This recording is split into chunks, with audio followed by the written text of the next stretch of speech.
ചെയ്തിരുന്ന ഒരു മഹാൻ പറയുകയാ, ഒന്നാമതായിട്ട് നമുക്ക് നൽകുന്ന ഉപദേശം, മോനെ ഇബാദത്ത് ചെയ്യുന്ന സമയം, നിസ്കരിക്കുന്ന സമയം നീ നിന്റെ ഹൃദയത്തിന് നീ സൂക്ഷിക്കണേ. അള്ളാഹു നമുക്ക് ഈമാൻ നൽകുമാറാകട്ടെ.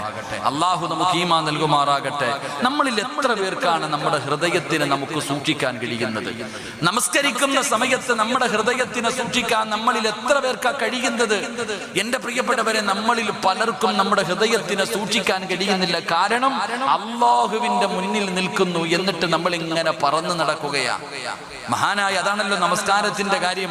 അള്ളാഹുവിന്റെ വിശുദ്ധമായ ഖുർആൻ ഉസ്താദന്മാരും മഗ്രിബിന്റെ നമസ്കാരത്തിൽ ഓതും. മഗ്രിബിന്റെ നമസ്കാരത്തിൽ ഓതുന്ന ഒരു സൂറത്തുണ്ട്, ഫവൈലുൽ ലിൽ മുസല്ലീൻ അല്ലദീന ഹും അൻ സ്വലാത്തിഹിം സാഹൂൻ.